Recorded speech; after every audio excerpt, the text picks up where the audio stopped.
હું છું હિના અને આપ જોઈ રહ્યા છો આપણું ગુજરાત સમાચારની વિસ્તારથી વાત કરીએ તો દ્વારકા જિલ્લામાં ફરી ચાલ્યું દાદાનું bulldozer. Khambhalia Jamnagar national highway પર આવેલા ગેરકાયદેસર હોટલો પર બુલડોઝર ચાલ્યું હતું। નેશનલ હાઈવેની આસપાસની સરકારી જમીનો પર ભૂમાફિયાઓએ મસ્ત મોટી હોટલો બનાવી લીધી હતી। ડિમોલિશન સ્થળ પર ખંભાળિયા મામલતદાર પ્રાંત અધિકારી સહિતનો કાફલો તૈનાત કરવામાં આવ્યો હતો। ભૂમાફિયાઓને અગાઉ નોટિસ આપી હતી, તેમ છતાં પણ સ્વેચ્છાએ ગેરકાયદેસર કબજો ખાલી ન કરતા અંતે બુલડોઝર ચાલ્યું હતું। હાઈવે પરની લાખો ફૂટ જગ્યા પર ભૂમાફિયાઓએ દબાણ કર્યું હતું।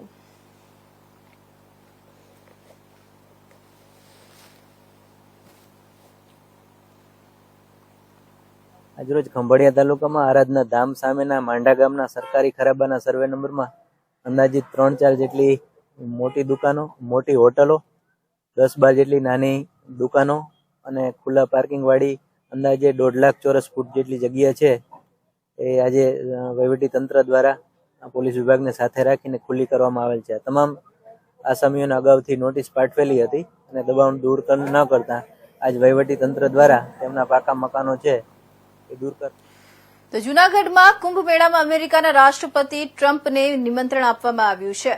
શ્રી પંચદશનામ જૂના અખાડાના મહંત હરિગીરી બાપુએ પોતાની પ્રતિક્રિયા આપી હતી। પ્રધાનમંત્રી, વિદેશ મંત્રી સહિતના રાજદ્વારેથી કુંભ મેળામાં પધારવા મેળા અધિકારી દ્વારા આમંત્રણ પાઠવાયું હતું। કુંભ મેળામાં ટ્રમ્પને આવકારવા રાજદૂતોને અવગત કરાશે। ટ્રમ્પને પણ કુંભ મેળામાં આવવાની ઈચ્છા વ્યક્ત કરી છે।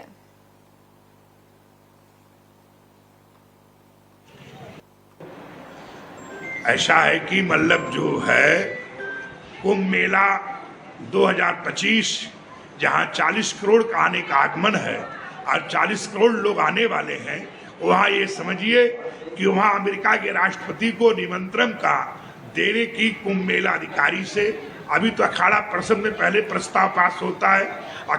अखाड़ों के अधिकांश વલસાડના ઉમરગામ તાલુકાના દરિયા કિનારે વસેલું તળ ગામ ખાતે સ્થાનિકો અને માછીમાર ભાઈ બહેનોએ એક ખાસ બેઠકનું આયોજન કરી ચર્ચા વિચારણાનો કાર્યક્રમ હાથ ધરવામાં આવ્યો હતો, જેમાં ગ્રામજનોની મોટી ઉપસ્થિતિ રહી હતી। ખાસ બેઠકનું આયોજનનું કારણ એ હતું કે સરીગામ જીઆઈડીસીમાં આવેલા સીઈટીપી કોમન ઇન્ફ્લુઅન્ટ ટ્રીટમેન્ટ પ્લાન્ટમાં જીઆઈડીસીના એકમોમાંથી આવતું પ્રદૂષિત પાણીનું પૃથક્કરણ કરી પાણીને પાઇપલાઇન મારફતે તળ ગામના દરિયામાં છોડવામાં આવતું હતું। જે તે પાઇપલાઇનના નવીનીકરણ તથા વિસ્તરણ કાર્ય છેક દરિયાના 6 કિલોમીટર સુધી વધારવાની કામગીરી કાર્યરત હતી અને ગ્રામજનો દરિયાની ખેતી પર નિર્ભર હોવાથી તે દૂષિત પાણી દરિયાઈ જીવ સૃષ્ટિને ખતમ કરવાના આરા પર રહેતા માછીમારોની આજીવિકા છીનવાઈ જવાની ભીતિ સામે સમગ્ર ગ્રામજનોએ ભારંભાર વિરોધ દર્શાવ્યો હતો અને ઉપરોક્ત કામ કાયમી ધોરણે બંધ થાય અને દરિયો પ્રદૂષિત થતો અટકાવવા માંગ કરી પોતાનો વિરોધ દર્શાવી અંતરાત્માએ આક્રોશ વ્યક્ત કરવામાં આવ્યો હતો। પાણી ચાલે જ છે, પણ એ લોકો અત્યારે જે નવી લાઈન સમુદ્રમાં 6 કિલોમીટર લંબાવવાની વાત ચાલુ છે, તો એના વિશે ગામ લોકોનો અને માછીમાર સમાજનો ટોટલ વિરોધ છે કે અંદર જે જશે 6 કિલોમીટર તો દરિયાઈ જીવ સૃષ્ટિને નુકસાન થાય, પર્યાવરણને નુકસાન। સર, પહેલા તો એ જે અધિકારી નથી આવ્યા એની વાત હું પછી કરું છું, પણ સર હું પણ એક ટીચર છું અને હું છે ને બાળકોને શીખવું આમ કે પર્યાવરણ બચાવવું। પર્યાવરણને આજે જોઈએ ને તો સર દેશમાં આજે આપણે કહીએ કે આપણો દેશ આગળ વધતો રહેલો છે ને દેશ ક્યારે આગળ વધે તો ટેકનોલોજીના એનાથી આગળ વધે, પરંતુ ખાલી ટેકનોલોજી નહીં જોઈએ, એમ નેચર પણ બહુ જરૂરી છે। નેચરને સાથે લઈને ચાલશો ને તો ટેકનોલોજીનો મહત્વ છે અને કરોડો લોકોનો અહીંયા સવાલ છે કે અહીંયા આ દરિયો છે ને આ નેચરનો મોટામાં મોટો હિસ્સો છે। વલસાડના તળગામ ગામના માછીમારો અને ગામજનો અત્યારે એક મિટિંગમાં અહીંયા ઉપસ્થિત રહ્યા છે અને વિરોધ કર્યો છે। આ વિરોધ શું છે એના પર આપણે એક ફોકસ કરીએ। મારા કેમેરામેન તમને દેખાડશે સામે દરિયો છે કે દરિયામાં દૂરથી સામે કંઈક મોટું જહાજ જેવું કંઈક કામ કરી રહ્યું છે દરિયાની અંદર। એ જે છે એ સરીગામ જે જીઆઈડીસી છે એનું જે પ્રદૂષિત પાણી જે છે એ પ્રદૂષિત પાણીને પૃથ્થકરણ કરવા માટે થઈને એક CTPની સ્થાપના કરવામાં આવી છે અને CTPની સ્થાપના બાદ એને આ તમામે તમામ પૃથ્થકરણ કરેલું પાણી એને આ દરિયામાં અહીંયા તળગામ ગામમાં છોડવામાં આવે છે. હવે આ તળગામ ગામમાં છોડવામાં આવેલું આ પાણી અત્યારે ત્યાં CTPમાં MNDમાં વધારો થવા બાદ આ જે પાઇપલાઇન દરિયા કિનારા પર હતી એને 6 કિલોમીટર જેટલા અંતરમાં એને અંદર લઈ જઈ નવી પાઇપલાઇન નાખવાનું અત્યારે કાર્યભાર અહીંયા કામગીરી એની ચાલુ છે. તો ગામજનોએ છે ને કે આ દરિયામાં જે હવે એમનું ટ્રીટમેન્ટ કરેલું પૃથ્થકરણ કરેલું પાણી 6 કિલોમીટર સુધી અંદર જશે તો જીવસૃષ્ટિ જે છે દરિયાની એ નાશ પામશે અને પોતાની આજીવિકા છીનવાઈ જશે. એની ભીતિ સેવી અત્યારે એમને અહીંયા તમામે તમામ સંબંધિત અધિકારીઓને બોલાવી આમંત્રણ આપી એમની સાથે સલાહ મશવરા કરવા માટે થઈને અહીંયા મિટિંગનું આયોજન કરવામાં આવ્યું છે. જોવા જેવી વાત એ છે કે અત્યારે એક પણ અધિકારી અહીંયા ઉપસ્થિત નથી રહ્યો, પણ માત્ર ને માત્ર મરીન પોલીસ સ્ટેશન અહીંયા ઉપસ્થિત રહ્યું છે અને ગામજનોને સમજાવવાના પ્રયાસ હાથ ધર્યા છે. કેમેરામેન સાથે હું પ્રકાશ ઉપાધ્યાય, ઇન્ડિયા ન્યૂઝ. તો દિવાળી પર્વ અને નૂતન વર્ષ નિમિત્તે 155 ઓલપાડ વિધાનસભાનો સ્નેહ મિલન સમારંભમાં ઓલપાડ તાલુકા ભાજપ સંગઠન બ્રિજેશ પટેલે સૌને આવકારી દિવાળીના નવા વર્ષમાં આપણે નવા વિચારો, નવા અભિગમો અને નવા સંકલ્પો સાથે આગળ વધીએ તેમ જણાવ્યું હતું. સુરત સાંસદ મુકેશ દલાલે સુરત જિલ્લાના સૌ ભાજપ કાર્યકરોને નવા વર્ષની શુભેચ્છા પાઠવી વિકાસના કામો અંગે માહિતી આપી હતી. વન પર્યાવરણ મંત્રી મુકેશ પટેલે સૌને નવા વર્ષની શુભકામના પાઠવવામાં આવ્યા હતા. આ સાથે મંત્રી મુકેશ પટેલે સરકારની વિવિધ યોજનાઓની માહિતી આપી ભાજપે કરેલા કાર્યોની વિગતોની માહિતગાર કરી આખા વર્ષ દરમિયાન કરેલા કાર્યોના લેખાજોખા કાર્યકરો સમક્ષ મૂક્યા હતા. આ અવસરે ભાજપ આગેવાનો તેમજ મોટી સંખ્યામાં ભાજપના કાર્યકરો ઉપસ્થિત રહ્યા હતા અને નવા વર્ષની શુભેચ્છાઓ પાઠવી હતી.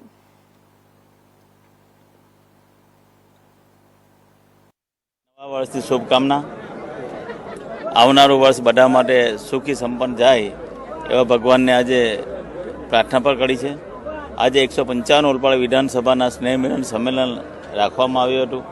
અહીંયાના અમારા લોકપ્રિય સાંસદ મુકેશભાઈ દલાલજી પણ હાજર રહ્યા. તમામ લોકો આજે હાજર રહ્યા. ખૂબ મોટી સંખ્યામાં કાર્યકરો મિત્રો પણ હાજર રહ્યા હતા. ભારતીય જનતા પાર્ટીનો કાર્યકાળ એ ભારતીય જનતા પાર્ટીની તાકાત છે અને જ્યારે આ દિવાળી પછીના માહોલની અંદર જ્યારે સ્નેહ મિલનમાં ભેગા થવાના હતા, આજે જોયું છે ભારતીય જનતા પાર્ટીના કાર્યકરો ખૂબ મોટી સંખ્યામાં અહીંયા ઉપસ્થિત રહ્યા હતા. મોદી સાહેબની જે યોજના છે એ તમામ યોજનાઓ લોકો સુધી પહોંચાડવાનો આજે સંકલ્પ કર્યો છે. 155 ઓલપાડ વિધાનસભાની અંદર જેમ મોદી સાહેબે 10 વર્ષની અંદર 4 કરોડ ઘર લોકોને આપ્યા છે, એમ 155 ઓલપાડ વિધાનસભાની અંદર 10 વર્ષની અંદર 15,000 ઘરો પણ મળ્યા છે. આવનારા દિવસોનો પણ મોદી સાહેબના જે 5 વર્ષની અંદર 3 કરોડ ઘરો બનાવવાના છે, એમાં પણ ઓલપાડ વિધાનસભાની અંદર તમામ લોકોના ઘરો પાકા થઈ જાય એના માટે પણ આજે બનાવવા કાર્યકરોને આહવાન કર્યું છે. સાથે સાથે મોદી સાહેબની દરેક યોજનાઓ એ યોજના લોકો સુધી પહોંચે એના માટે પણ કાર્યક્રમને અપીલ કરી છે અને નવા વર્ષની બધાને શુભકામના પણ પાઠવી છે. સુરત જિલ્લાના માંડવી ખાતે ભાજપ દ્વારા આજે 157 માંડવી વિધાનસભાનું સ્નેહમિલન કાર્યક્રમનું આયોજન કરાયું હતું. નૂતન વર્ષ નિમિત્તે આ સ્નેહમિલન કાર્યક્રમનું આયોજન કરાયું હતું. સ્થાનિક ધારાસભ્ય અને રાજ્યમંત્રી કુંવરજીભાઈ હળપતિ દ્વારા સ્નેહમિલન કાર્યક્રમનું આયોજન કરાયું હતું. જિલ્લા ભાજપ પ્રમુખની અધ્યક્ષતામાં કાર્યક્રમ યોજાયો હતો. કાર્યક્રમમાં મોટી સંખ્યામાં ભાજપના નેતાઓ અને કાર્યકરો હાજર રહ્યા હતા. માંડવી વિધાનસભાના સ્નેહમિલન સંમેલનમાં આગામી દિવસોમાં પક્ષ દ્વારા થનારા કામગીરીનો રોડમેપ પણ રજૂ કરાયો હતો. સાથે જ સદસ્યતા અભિયાન સહિત અનેક કામગીરી પર હાજર નેતાઓએ માર્ગદર્શન આપ્યું હતું અને સૌ કાર્યકરોને નૂતન વર્ષની શુભેચ્છાઓ પણ આપવામાં આવી હતી. કાર્યક્રમમાં મોટી સંખ્યામાં બીટીએસના કાર્યકરો આગેવાનો પણ ભાજપમાં જોડાયા હતા, જેનું ખેસ પહેરાવી સ્વાગત કરાયું હતું. કાર્યક્રમમાં જિલ્લા ભાજપ પ્રમુખ તેમજ સંગઠનના પદાધિકારીઓ સાથે મોટી સંખ્યામાં કાર્યકરો ઉપસ્થિત રહ્યા હતા. આજના સ્નેહ મિલન કાર્યક્રમમાં દિવાળી પછી ભારતીય જનતા પાર્ટી તમામ તાલુકા કક્ષાએ અને વિધાનસભા દીઠ સ્નેહ મિલન કાર્યક્રમ યોજવામાં આવતો હોય છે. તેના ભાગરૂપે આજે માંડવી 157 વિધાનસભાની અંદર સ્નેહ મિલન કાર્યક્રમ હતો. મિત્રો, મને કહેતા આનંદ થાય છે, આ સ્નેહ મિલન કાર્યક્રમની અંદર મારા કાર્યકર્તાઓએ, ભારતીય જનતા પાર્ટીના કાર્યકર્તાઓએ જે પ્રેમ બતાવ્યો છે એ પ્રેમને પણ હું હૃદયપૂર્વક સ્વીકાર કરું છું અને આભાર પણ એમનો માનું છું. આવનારા વર્ષની અંદર તાલુકા પંચાયત, જિલ્લા પંચાયતની ચૂંટણીમાં હું ચોક્કસ પ્રમાણે આ માહોલ જોઈને કહી શકું છું કે આવનાર તાલુકા પંચાયતમાં 24માંથી 24 અને નગરપાલિકામાં 24માંથી 24 સીટ મેળવીને અમે રહીશું. સાથે મારો સોનગઢની 12 તાલુકા પંચાયત, 12 તાલુકા પંચાયત આ વખતે હું કબજે કરીશ અને નવા વર્ષમાં મારા કાર્યકર્તાઓને ભેટ આપીશ એવી હું ખાતરી આપું છું. ભારતીય જનતા પાર્ટીના અદના કાર્યકર તરીકે આ વિધાનસભામાં મને કાર્ય કરવાની તક મળી તે બદલ પાર્ટીનો પણ હું ખૂબ ખૂબ આભાર માનું. તો બનાસકાંઠામાં ખેડૂતો અનાજ, શાકભાજી સહિત ફળોની ખેતી કરતા હોય છે. સાથે સાથે પાલનપુર તાલુકાના માલણ ગામે રહેતા અને ઉધડથી ખેતી કરતા એક ખેડૂતે ફૂલોની ખેતી કરી સારી એવી આવક મેળવી રહ્યા છે. ખેડૂતે જણાવ્યું હતું કે આ વર્ષે શિયાળો થયો છતાં ઠંડીનું પ્રમાણ નહીવત છે, એટલે ઘઉં જેવા પાકો ઉગાડવામાં તકલીફ છે. પરંતુ હવે ખેડૂતો અનાજ, શાકભાજી સિવાય પણ ખેડૂતો ફૂલોની ખેતી કરી રહ્યા છે, જેમાં ખેડૂતોને તહેવારોમાં ફૂલોનો સારો એવો ભાવ મળે છે અને આડે દિવસે કિલો દીઠ 35 થી 40 રૂપિયા જેટલો ભાવ મળે છે. જેથી ફૂલોની ખેતી કરી અમે સારી એવી આવક મેળવી રહ્યા છીએ. આ વર્ષે 1 વીઘા ખેતરમાં ગલગોટાની ખેતી કરી છે, જેમાં અંદાજે પાલનપુરથી માલણ સુધીમાં 20 થી 25 જેટલા ખેડૂતો આ ગલગોટાની ખેતી કરે છે અને ગલગોટાના ફૂલોની ખરીદી કરવા અમદાવાદથી વેપારી આવી ખેતરેથી માલને લઈ જાય છે, જેથી માર્કેટમાં વેચવા જવાની જરૂર પડતી નથી. તાલુકામાં માલણ ગામમાં રહેવાસી અને ફૂલોનું વાવેતર કર્યું અને એને વેપારી અમદાવાદથી આવે 40 થી 40 રૂપિયા વગણ સિઝને મળે અને જ્યારે વાવેતર સિઝનમાં હોય ને તો 65 રૂપિયાનો ભાવ બેઠા વેપારી લઈ જાય અમદાવાદથી. સારામાં સારું 1 વીઘામાં વાવેતર કર્યું એટલે 15,000 ઉતર્યું અને 15,000 બાકી એટલે 30,000 વાવેતર ખરું. હા, ગલગોટાની ખેતી કેવી? પાલનપુર તાલુકાના માલણ ગામે ખેડૂતે ગલગોટાની ખેતી કરી અને સારી એવી આવક મેળવી રહ્યા છે. ખેડૂતો અને જે અનાજ વાવે છે, શાકભાજી વાવે છે, પણ પાલનપુર તાલુકાના માલણ ગામ એવું છે કે લોકો ફૂલો એટલે કે ગલગોટાની ખેતી કરી અને સારું એવું આવક મેળવી રહ્યા છે. અહીંયા અમદાવાદથી વેપારીઓ ખુદ અહીંયા લેવા આવે છે અને તેમને 35 થી 40 રૂપિયાનો ભાવ કિલો દીઠ આપી અને આ લોકોને વેપાર કરાવે છે અને ફૂલોમાં એમને સારી એવી આવક મેળવે છે. અને આ લોકો સિઝનમાં કે તહેવારોમાં, વાર તહેવારે એમને એનાથી પણ સારો એવો ભાવ મળે છે. આપ જોઈ રહ્યા છો કે ગલગોટાની ખેતી એટલી સરસ કરી છે અને ખેડૂતો અહીંયા સારી એવી આવક મેળવી છે. ઉર્વશી વ્યાસ, ઇન્ડિયા ન્યૂઝ ગુજરાત, બનાસકાંઠા. તો પાલનપુરથી 20 કિલોમીટરના અંતરે હરગંગેશ્વર મહાદેવનું મંદિર આવેલું છે. આ મંદિર પાંડવો વખતનું મંદિર છે અને મંદિરમાં શિવલિંગ ગુફામાં હોવાથી લોકો દર્શન કરવા માટે દૂર દૂરથી આવે છે. આ મંદિર બાલારામ નદીના કિનારે વસેલું છે અને મિની કાશ્મીર તરીકે પણ ઓળખાય છે. આ મંદિરે અતિ પ્રાચીન મંદિર હોવાથી અનેક પૌરાણિક અવશેષો પણ ત્યાં અત્યારે હયાત જોવા મળી રહ્યા છે. આ મંદિરે આગામી દિવસોમાં શિવ પુરાણ તેમજ કથા અને મહારુદ્ર યજ્ઞ યોજાવા જઈ રહ્યો છે, જેમાં અનેક ખ્યાતનામ કલાકારો દ્વારા લોકોને કથાનું રસપાન કરાવવામાં આવશે.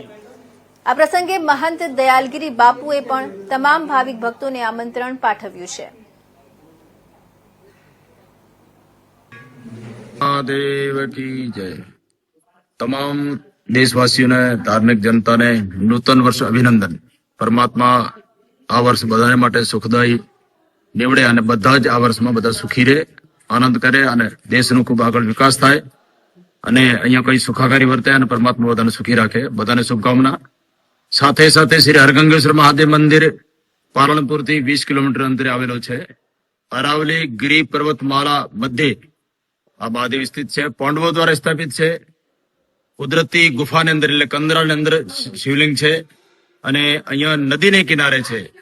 અહીંયા બાળારામ જતી નદીને કિનારે આ મહાદેવ આવેલું છે. અતિ પ્રાચીન અતિ ઐતિહાસિક અવશેષો અહીંયા પણ પ્રાચીન અવશેષો પણ અહીંયા સંગ્રહિત છે અને ખૂબ જ સારો અહીંયા ડેવલપ થયો છે, વિકાસ થયો છે અને ખૂબ લોકો અહીંયા એનો લાભ લે છે. ઠેઠ અમદાવાદ સુધીના લોકો દર્શન કરવા અહીંયા આવે છે. શ્રાવણ મહિનામાં સતત પૂજા પાઠ ચાલે છે. શિવરાત્રીનો સરસ મહોત્સવ મનાવવામાં આવે છે. 20 વર્ષની પબ્લિક ખૂબ અહીંયા દર્શન કરવા આવે છે. ગુરુ પૂર્ણિમાનો કાર્યક્રમ અહીંયા સરસ થાય છે. રજાના દિવસે અહીંયા ભીડ ભડાકો હોય છે. ખૂબ લોકો અહીંયા શ્રદ્ધાળુ આવે છે અને ખૂબ બધાને આહવાન કરવામાં આવે છે. શ્રી હરગંગેશ્વર મહાદેવ મંદિરના દર્શન અવશ્ય કરવા આપ પધારશો.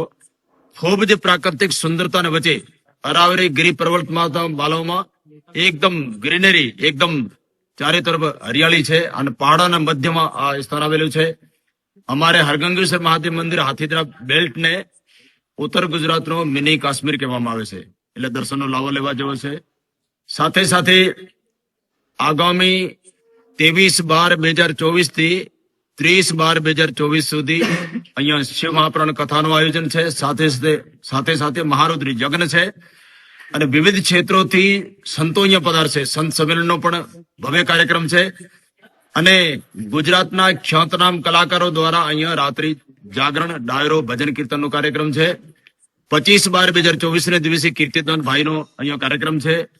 28/12/2024 ના દિવસે રાત્રે અહીંયા દેવરાજ ગઢવી અને સાધ્વી શ્રી જયશ્રીદાસનો પણ અહીંયા ભવ્ય કાર્યક્રમ છે.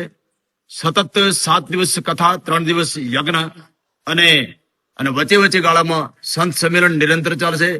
2 દિવસ ભવ્ય ડાયરા છે. બધા જ ગુજરાતની આજુબાજુ વિસ્તારની જનાર્દને, ધાર્મિક પબ્લિકને આહવાન કરવામાં આવે છે કે આપ શિવ મહાપ્રાણ કથાના આયોજનમાં અવશ્ય પધારશો, અહીંયા લાભ લેશો. ભોજન પ્રસાદની સરસ વ્યવસ્થા છે, પાર્કિંગની સરસ વ્યવસ્થા છે. એટલે આપને બધાને આહવાન કરવામાં આવે છે કે આ ધર્મ મહોત્સવમાં વધુમાં વધુ સહભાગી બનો એવી આપને અપીલ કરવામાં આવે છે. બોલી શ્રી હરગંગેશ્વર મહાદેવ. તો જૂનાગઢ ગરવા ગિરનારની ગોદમાં લીલી પરિક્રમાનો એક દિવસ વહેલો પ્રારંભ થયો છે. જૂનાગઢ ગરવા ગિરનારની ગોદમાં લીલી પરિક્રમામાં આજે વહેલી સવારથી જ યાત્રિકોના પ્રવાહને લઈને એક દિવસ પહેલા યાત્રિકો માટે ગેટ ખોલવામાં આવ્યો. આવતીકાલે 11ના દિવસથી આ લીલી પરિક્રમા શરૂ થતી હોય ત્યારે એન્ટ્રી ગેટ પર માનવ મહેરામણ ઉમટી પડતા તંત્ર દ્વારા એક દિવસ વહેલો ગેટ ખોલી નાખવામાં આવ્યો હતો. નામ સિદ્ધાર્થ પરમાર. હું જામનગરથી આવ્યો છું. ઘણા વર્ષથી ગિરનારની પરિક્રમા કરવાની ઈચ્છા હતી, પરંતુ આ વર્ષે અહીંયા નજીક હોવાથી ગઈકાલના અમે અહીંયા આવી ગયા હતી. ગઈકાલે તો દરવાજો નહોતો ખોલ્યો. દર વખતે આઠમનું ઉન્ના ખોલી દેતા હોય છે, બટ આ વખતે આજે ચાલુ થઈ છે તો અમે લાભ લેતા વહેલી સવારના પરિક્રમા ચાલુ કરી છે. અહીંયા આ વખતે બહુ સારું તંત્રનું બધું છે કે પ્લાસ્ટિક બંધ છે, તથા ચેકિંગ સારું કરે છે. બોટલો પ્લાસ્ટિકની કોથળીઓ બધું બહાર કાઢીને અહીંયા કાપડની બેગ આપે છે, તથા લાકડી બધું અમે લેતા અત્યારે ચાલુ કરી છે સવારના પરિક્રમા. જય ગિરનારી, જય ગિરનાર. મારું નામ કિરણબા જાદવ છે. હું જામનગર થી આવું છું અને ગિરનારની પરિક્રમા કરવામાં બહુ મજા આવે છે. એનું વાતાવરણ સરસ છે અને આ વખતે પ્લાસ્ટિક મુક્ત આપણે પરિક્રમા કરવાની છે. જે પણ ઘરેથી આવો એ પ્લાસ્ટિકની કોઈ વસ્તુ લેતા ન આવતા, પોતાની સ્ટીલની બોટલ કે ગમે લઈને આવજો. અને એનું વાતાવરણ પણ સરસ છે અને સ્વચ્છતા પણ સરસ છે અને આ વખતે સ્વચ્છતા પણ એટલી જ જાળવવાની છે. અને આમ જુઓ તો આનું સત પણ એટલું જ છે પરિક્રમાનું. અમરેલીના ધારી તાલુકાના સરસિયા ગામ ગીર વિસ્તાર, જેમાં તુલસી શ્યામ ઉનાદીવ રોડ પસાર થતો હોવાથી અત્યારે દિવાળીનું વેકેશન હોય, લોકો વધુ પસાર થતા હોય, રોડ વચ્ચે બેસી રહેલી ગાયો ક્યારેક કોઈક મોટો અકસ્માત સર્જી શકે છે. આવી કોઈ દુર્ઘટના નહીં બને તેવા શુભાશયથી આજે ગાયોના ગળામાં રિફ્લેક્ટર બેલ્ટ માલધારી સમાજના યુવાનો તેમજ મિત્રોની મદદથી લગાવવામાં આવ્યા. બધા વાહન ચાલકોને પણ વિનંતી કે આપનું વાહન ગ્રામ્ય વિસ્તારમાંથી પસાર થતું હોય ત્યારે રોડ રસ્તાઓ પર વાહનને ધીમે ચલાવવા વિનંતી કરવામાં આવી છે.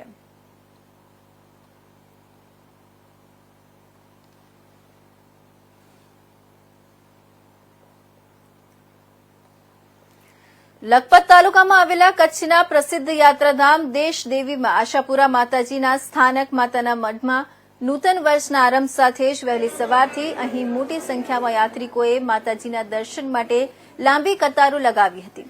કચ્છના યાત્રાધામમાં આશાપુરા માતાજીના જાગીર અધ્યક્ષ યોગેન્દ્રસિંહજી રાજાબાવાએ માતાજીની આરતી ઉતારી હતી. અહીં સંધ્યા આરતીમાં મંદિરમાં મોટી સંખ્યામાં ભાવિકોએ આરતીનો લાભ લીધો હતો.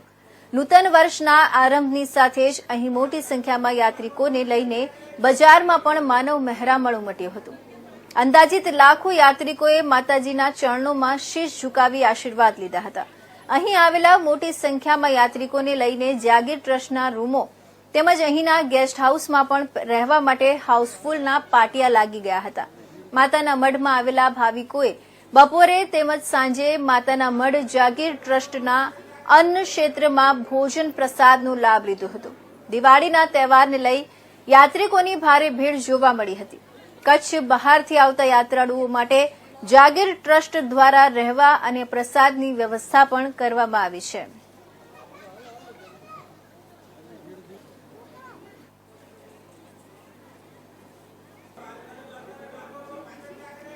સુપ્રસિદ્ધ યાત્રાધામ શામળાજી ખાતે આગામી 12 નવેમ્બરે તુલસી વિવાહનું આયોજન કરવામાં આવ્યું છે, જેને લઈને શામળાજી વિષ્ણુ મંદિર ટ્રસ્ટ દ્વારા મોડાસા ખાતે પ્રેસ કોન્ફરન્સનું આયોજન કરવામાં આવ્યું હતું.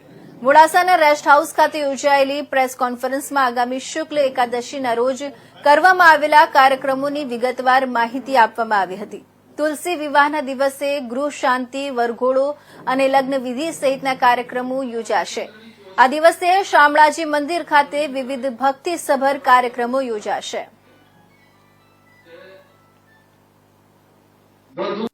દિવાળી પછી કાર્તિકી પૂર્ણિમાએ દેવોની દિવાળી અને શામળાજી તીર્થ યાત્રાધામ ખાતે દેવ દિવાળીનું વિશેષ મહત્વ હોય છે.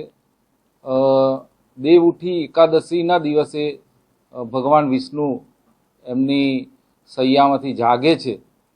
તો આ દેવ ઉઠી એકાદશીથી લગ્નો અને શુભ કાર્યોનો પ્રારંભ પણ થાય છે.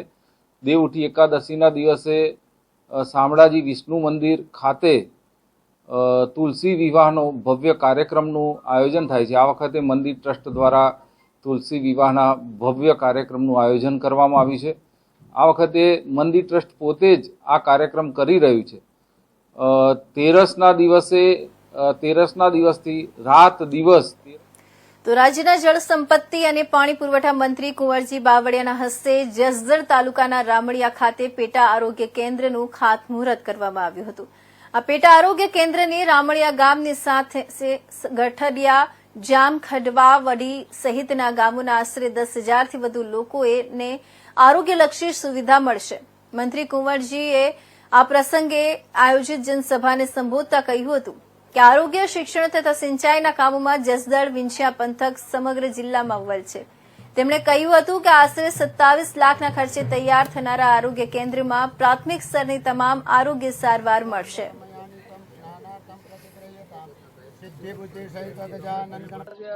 રાજકોટ જિલ્લાના જસદણ તાલુકાના રામળિયા ખાતે લગભગ 25 લાખના ખર્ચે પેટા આરોગ્ય કેન્દ્રનું ખાતમુહૂર્ત અને ગત ઉનાળામાં રામળિયાનું એક ગામ તળાવ જે ડીપનિંગ કરાવેલું એ તો જિલ્લામાં સૌથી વધારે આરોગ્યની સુવિધાઓ અને જે જગ્યાઓ છે જગ્યાઓ ભરાયેલી હોવા એની સાથે સારી સુવિધાઓ ઉપલબ્ધ થઈ છે. શિક્ષણ ક્ષેત્રે જસદણ અને વિંછિયા વિસ્તારમાં સૌથી અગ્રસ્થાને છે.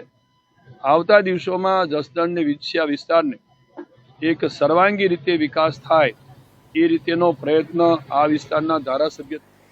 તો આ હતા આજના મહત્વના સમાચાર.